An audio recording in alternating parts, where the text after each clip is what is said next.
Baik, Assalamualaikum warahmatullahi wabarakatuh. Selamat pagi, siang, sore, malam. Pada kesempatan ini saya akan mempresentasikan materi mengenai sistem uropoteika atau yang lebih dikenal sebagai sistem urinaria.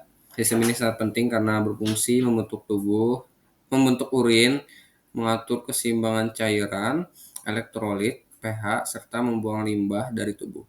Dalam waktu sekitar 10 menit ke depan, saya akan menjelaskan struktur, fungsi, proses pembentukan urin hingga gangguan yang bisa terjadi.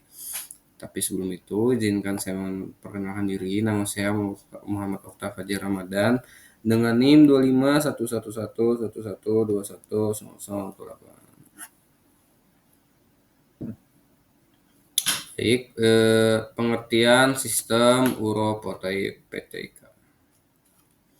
Sistem uropoietika adalah sistem tubuh yang berperan dalam pembentukan dan pengeluaran urin. Urin sendiri merupakan hasil akhir dari proses penyaringan darah yang dilakukan oleh ginjal. Sistem ini memastikan bahwa zat-zat berbahaya seperti racun dan kelebihan cairan dapat dikeluarkan dari tubuh, sekaligus mempertahankan keseimbangan internal atau homeostasis. Ada 4 komponen utama dari sistem ini. Yang pertama itu ada ginjal, ureter, vesika urinaria atau kandung kemih, dan juga uretra. Selanjutnya ada fungsi sistem uropoteika, itu ada 5. Yang pertama mengeluarkan limbah metabolik seperti urea, kreatinin, dan asam urat. Kedua, mengatur keseimbangan cairan tubuh. Yang ketiga, mengatur elektrolit, misalnya natrium, kalium, kalsium, dan klorida. Keempat, mengatur pH darah, menjaga agar pH tetap stabil sekitar 7,35 sampai 7,45. Selanjutnya ada mengatur tekanan darah melalui hormon renin, serta membantu produksi sel darah merah melalui hormon eritropoietin. Selanjutnya ada organ sistem uropoietika. Yang pertama itu ada ginjal. Organ ini berbentuk seperti kacang yang terletak di bagian kanan dan kiri, tulang belakang di bagian pinggang. Ginjal bertugas menyaring darah, membentuk urin, mengatur tekanan darah, dan mengatur pH. Yang kedua ada ureter, yaitu saluran yang membawa urin dari ginjal ke kandung kemih. Selanjutnya itu ada vesika urinaria, yaitu tempat penampungan urin sebelum dikeluarkan. Kandung kemih ini dapat menampung urin sekitar 300 sampai 500 mili. Dan yang terakhir itu ada uretra, yaitu adalah saluran yang mengeluarkan urin dari tubuh. Ginjal memiliki dua bagian utama. Yang pertama itu ada korteks dan juga medula di dalam ginjal. Terdapat unit penyaring yang disebut nefron. Jumlahnya sekitar 1 sampai 1,5 juta per ginjal. Nefron inilah tempat terjadinya proses pembentukan urin. Nefron terdiri dari glomerulus, kapsula Bowman, tubulus proximal, ansa Henle, tubulus distal, dan ductus collectivus. Kemudian bagian utama dari ginjalnya adalah cortex renalis, medulla renalis, pelvis renalis. Fungsinya itu sebagai filtrasi atau pembentukan urin. Selanjutnya itu ada nefron. Nefron adalah arsitek utama dalam pembentukan urin. Pembentukan urin terjadi dalam proses yang berkelanjutan di dalam komponen nefron. Yang pertama itu ada glomerulus dan kapsula Bowman. Ini adalah tempat terjadinya tahap pertama, yaitu filtrasi. Dua tubulus proksimal di sini terjadi reabsorpsi besar-besaran, di mana sekitar 65% air dan juga natrium diserap kembali ke darah. Yang ketiga itu ada lempung Henle, berperan dalam proses konsentrasi urin. Yang keempat ada tubulus distal, terjadi reabsorpsi terkontrol hormon. Contohnya itu ada di aldosteron menggantur natrium, dan ADH mengatur air. Yang terakhir ada ductus collectivus, itu berfungsi sebagai pengaturan akhir volume urin sebelum dikeluarkan. Selanjutnya itu ada ureter. Ureter itu memiliki panjang sekitar 25 hingga 30 cm. Urin itu dialirkan dari ginjal ke kandung kemih melalui 3 mekanisme utama, yaitu peristalik, gerakan otot dinding ureter atau tekanan hidrostatik, dan juga bantuan dari gravitasi. Selanjutnya ada vesika urinaria. Vesika urinaria atau kandung kemih adalah tempat penyimpanan urin sementara. Kapasitas normalnya sebesar 400 hingga 600 ml. Dinding kandung kemih terdiri dari otot yang disebut otot detrusor. Kandung kemih memiliki area yang disebut trigonum yang sangat sensitif terhadap peregangan ketika urin terisi. Selanjutnya ada uretra. Uretra adalah saluran akhir yang untuk mengeluarkan urin. Terdapat perbedaan signifikan antara pria dan wanita. Pada pria, uretra lebih panjang sekitar kurang lebih 20 cm, sedangkan wanita uretra hanya sekitar 4 cm. Karena lebih pendek, wanita lebih beresiko terkena infeksi saluran kemih atau ISK.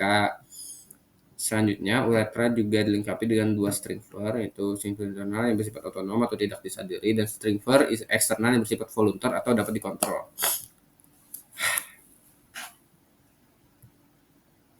Selanjutnya ada pembentukan urin. Memiliki 3 tahapan utama yang terjadi. Itu pertama filtrasi. Terjadi di glomerulus, di sini air glukosa, ion, dan asam amino difiltrasi. Sementara protein besar dan sel darah tidak lolos laju filtrasi ini disebut GFR dengan nilai nomor sekitar 125 ml per menit. Kedua itu reabsorpsi tubulus, yang ketiga sekresi tubulus, dan terakhir itu ekskresi. Sedangkan di filtrasi glomerulus itu terjadi di glomerulus, tekanan filtrasinya 125 ml per menit.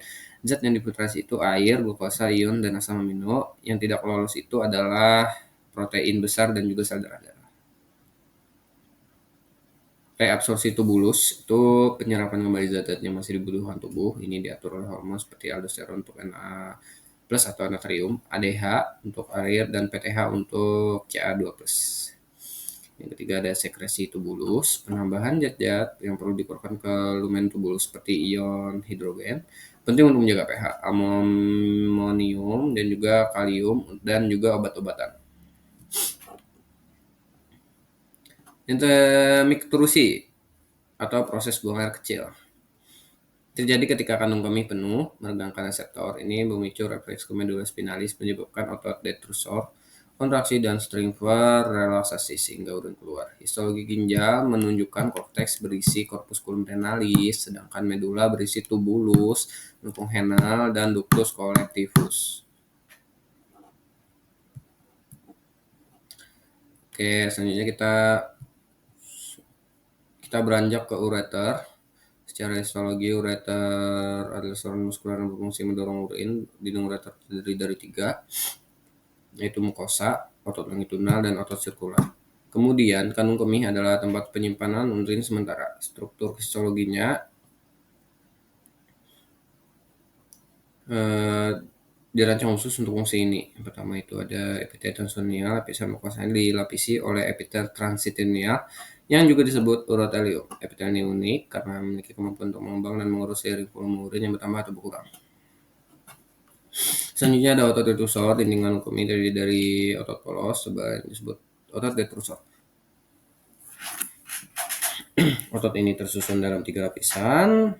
Yang terakhir ada rugae, di dalamnya terdapat lipatan, dan juga trigonum. Terdapat area segitiga yang disebut trigonum yang sangat sensitif terhadap peregangan. Selanjutnya ada histologi uretra, itu lebih sedikit kompleks karena lapisan epitelnya berubah sesuai lokasi.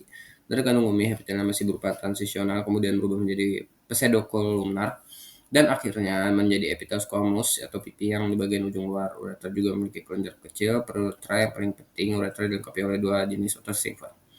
Stringer eksternal dan juga itu bersifat otonom atau tidak disadari. Stringer eksternal itu bersifat voluntar, dapat dikontrol untuk membuka kita menahan buang air kecil.